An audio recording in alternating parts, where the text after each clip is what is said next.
In the summer of 1937, 1 million people came to Coney Island on a single August day, a strip of Brooklyn sand about 3 miles long. They came on a 5-cent New York City subway fare.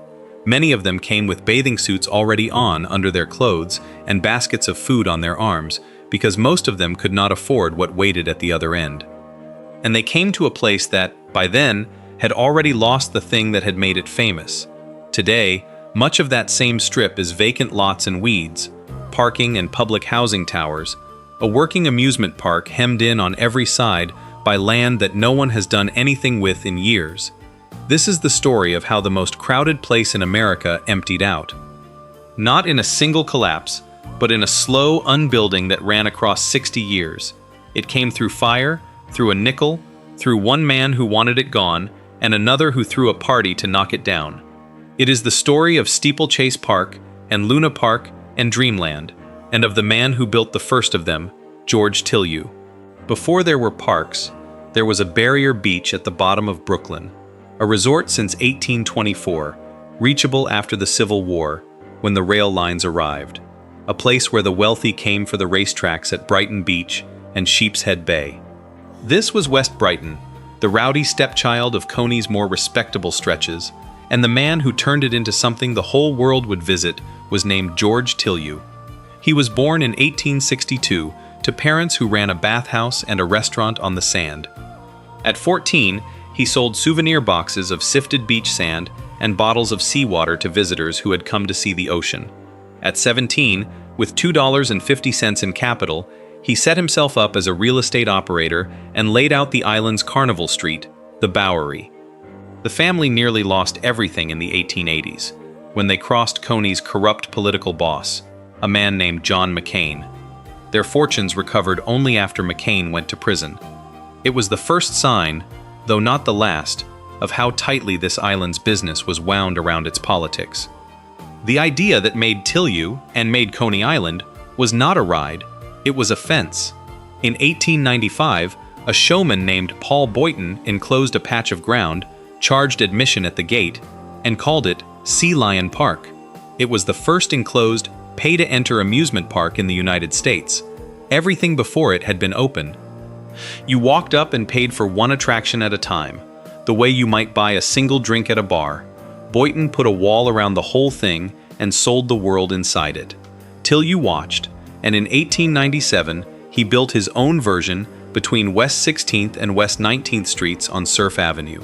Steeplechase Park, 15 acres, named for a mechanical horse race in which riders straddled wooden horses and rode them down a track, released all at once, like a real field of thoroughbreds.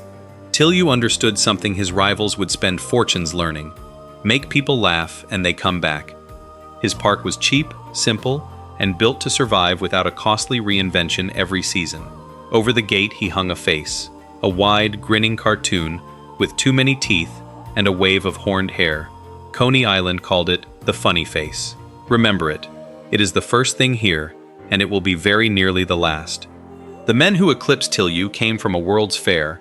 Frederick Thompson and Elmer Dundee had built a ride called A Trip to the Moon, a hit at the 1901 exposition in Buffalo, and they brought it to Steeplechase in 1902, paying Tilyou 40% of the profits for the privilege. After one season, they had a name in New York and savings of their own, and they wanted out from under him. So they took over the ground where Sea Lion Park had stood, and they built Luna Park. They spent about $700,000, though they advertised a full $1 million, because at Coney, the number you claimed mattered as much as the number you spent. They strung the towers and domes with 250,000 electric lights. On the night of May 16, 1903, they threw the switch, and 60,000 people walked in to see a fairyland of light against the dark sky. Then comes the number that explains everything that followed. By the 4th of July, roughly 7 weeks after opening, Thompson and Dundee had paid back every dollar they had borrowed to build the park.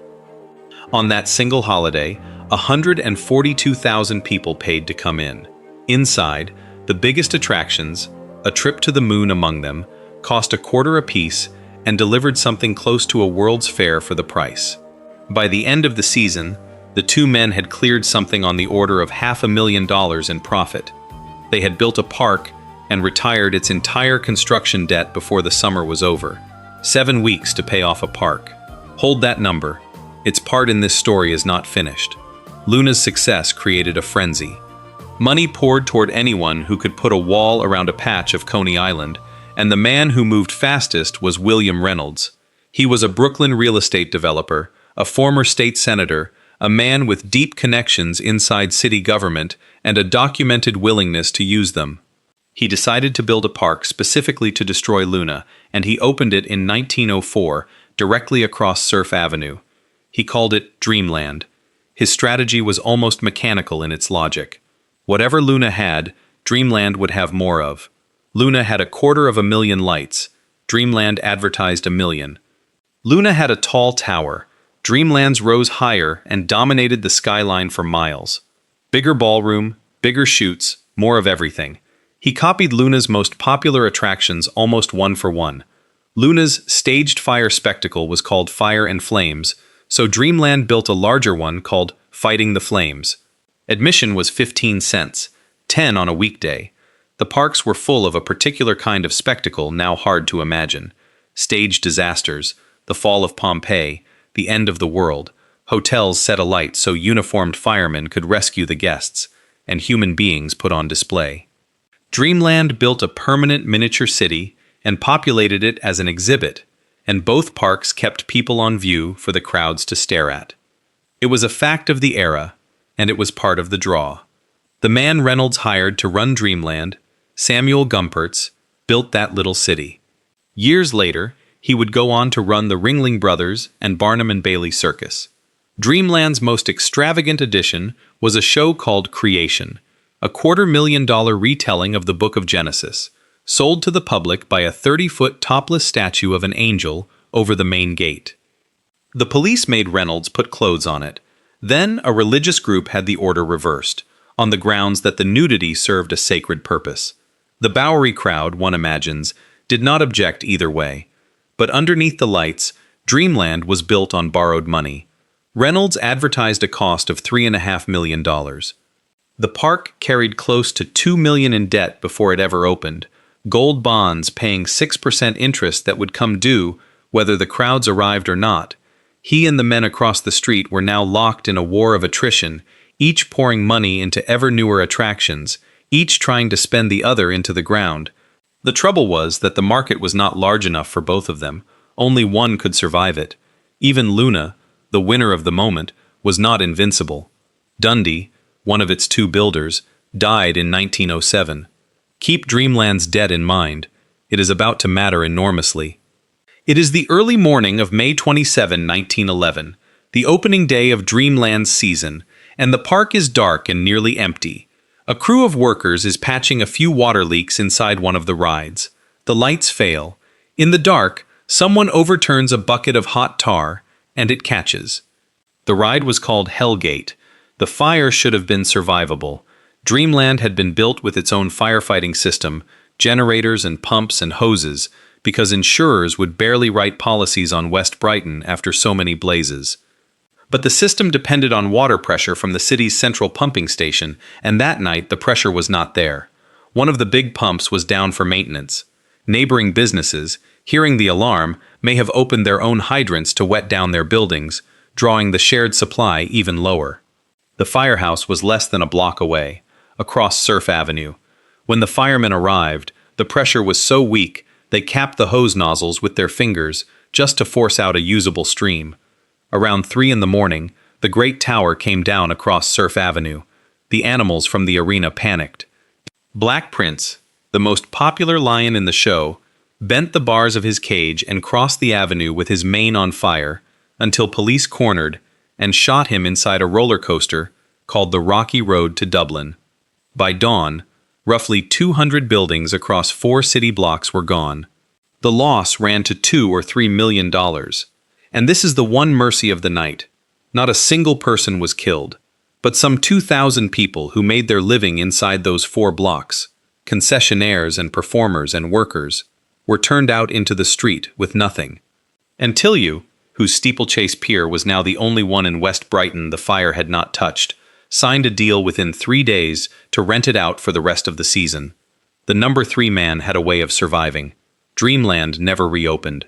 And here is what the fire exposed.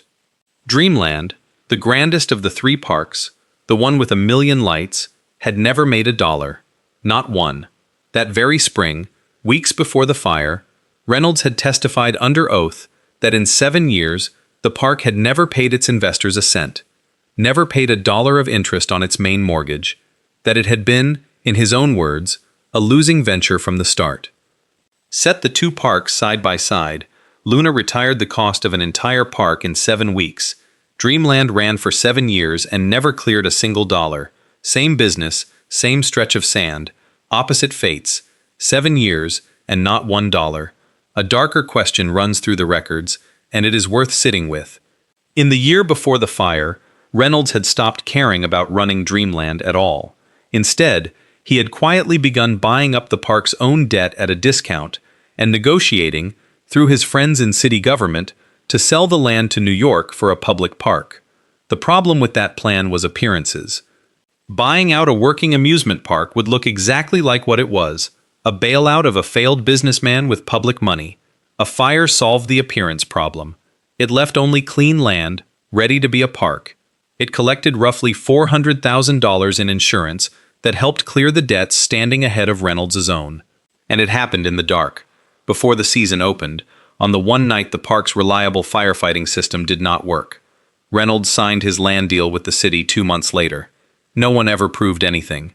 But the coincidences are the story. Now the strange part. The golden age was over. The 3-park rivalry had ended in the ashes of 1911, and Coney Island's biggest crowds had not yet arrived. The reason they came was the subway. In 1920, the New York City subway line was extended all the way to Coney Island, and the fare was a nickel. Suddenly the beach belonged to anyone in the city who could find 5 cents, and they came by the 100,000 and then by the million. The era earned a name, the Nickel Empire. A nickel to get there on the subway, a nickel for a ride, a nickel for a hot dog. That hot dog was a Coney invention. A German immigrant named Charles Feltman had first served a sausage in a bun here as far back as 1867.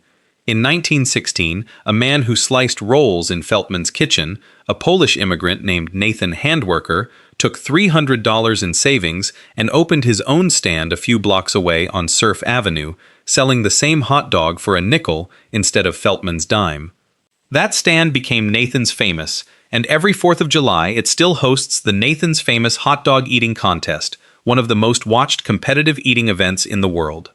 In 1923, the Coney Island Boardwalk arrived, the Regalman Boardwalk, 2.5 miles of it running along the shore, and the last of the privately held beachfront fell open to the public. It is an August afternoon, in the middle of the 1920s, and the Coney Island Boardwalk is packed. 1 million people are here. They came on the nickel train, bathing suits already on under their clothes, food in a basket, because the 50-cent bathhouse and the 15-cent ride are luxuries most of them will skip. Barkers call from every doorway. The crowd stands outside the attractions far more than it goes inside them, because standing on the boardwalk is free and a ride is not.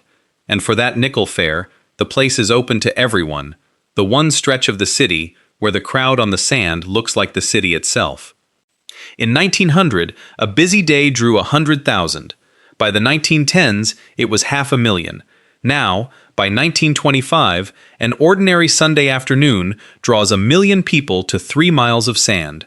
The crowds keep climbing.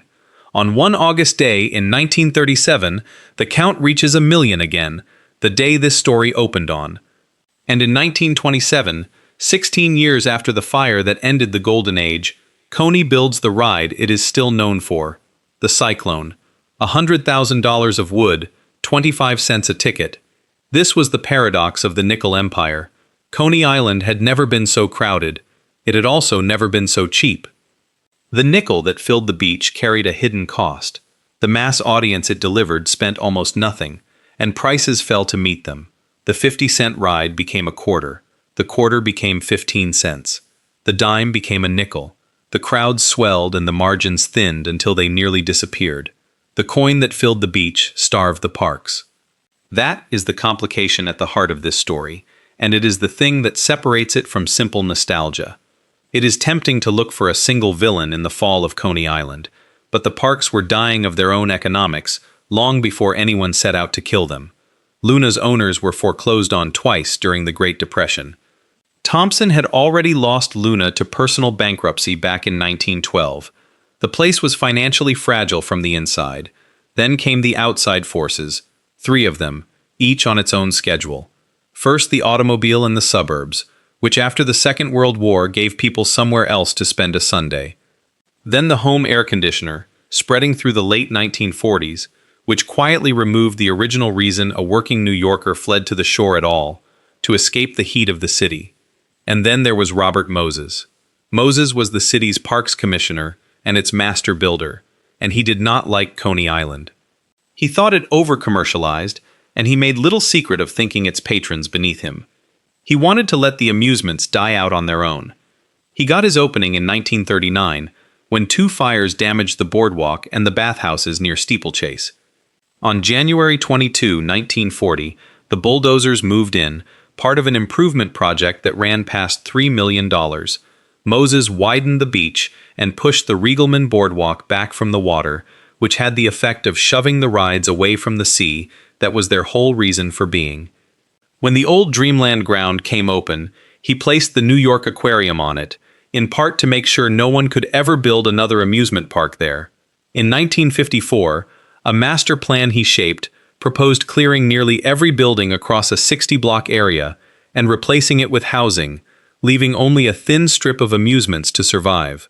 The amusement land was rezoned for homes, and here, the strategy became something close to deliberate.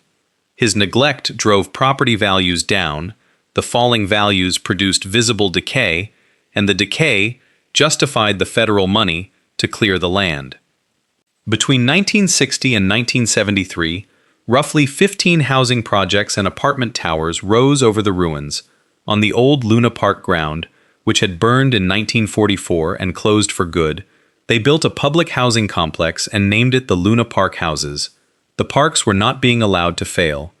They were being helped along. One park outlived them all. Steeplechase, Tilyou's park, the cheapest and the most disciplined of the 3, ran for 67 years. It closed in 1964. George Tilyou had been dead since 1914. His daughter Marie now held the controlling share. She turned down other buyers, among them the owners of the nearby Astroland Park and the family behind Nathan's Famous, and sold the family's Coney Island holdings to a Brooklyn developer named Fred Trump, who had bid through a proxy to keep his own name off the deal. His was the offer that promised the most, if the land could ever be turned into housing. But it could not. The land was still zoned for amusements, and now preservationists were moving to make Steeplechase a landmark before he could touch it. So Trump got there first. On September 21, 1966, 2 years almost to the season after the park had closed, he threw a party inside Steeplechase's great glass pavilion of fun. Champagne flowed. Models posed for photographs in bathing suits, and set in stained glass over the pavilion was the funny face, Tilyou's grinning cartoon, the same wide smile he had hung over his gate in 1897, the emblem that had greeted millions of visitors for 70 years. Trump handed his guests bricks and invited them to throw them through it. The teeth went first, then he bulldozed the rest. He never got his rezoning. The cleared land sat empty for decades, which only deepened the decay that everyone had already blamed on Coney Island. Trump also tried to tear down the parachute jump, the 250-foot steel tower that had been brought over from the 1939 World's Fair and planted at Steeplechase in 1941. But the contractor wanted $10,000 to bring it down, and Trump balked. That is the only reason it is still standing. Walk the strip today and you can still find the bones of it. The cyclone still runs. The city had bought the ride and the ground beneath it for $1.25 million in 1969, then leased it back to keep it turning. When the city very nearly tore it down in the late 1970s, the public saved it. In 1988, it became a city landmark and a national one 3 years after that. The Wonder Wheel still turns at Dino's Wonder Wheel Amusement Park. 150 feet of steel, 200 tons of it, carrying riders since 1920. The parachute jump still stands, lit at night by thousands of bulbs, a landmark now and a silhouette on the skyline, but no one has ridden it since 1964. It is a tower now, not a ride. Everything else is something else. The New York Aquarium sits where Dreamland burned, a minor league baseball stadium. Maimonides Park, home to a team called the Brooklyn Cyclones, stands on Steeplechase's grave. Housing towers cover the old Luna Park. A space-age park called Astroland filled some of the gap from 1962 until it closed in 2008, when its owners sold to a developer. In 2010, a new park opened under the old name Luna Park, operated by Central Amusement International, unrelated to the first new amusement park at Coney Island in decades. And around it sit the lots that the same developer bought and left empty. Weeds behind chain link, a welcome sign at the station with half its bulbs dead. And over all of it, still, the funny face. It remains Coney Island's emblem to this day, the same grin Tilyou raised over his gate in 1897, the same one that took a brick through its teeth in 1966. 1 million people once came here in a single day to stand in front of it. The conditions are gone. The face remains.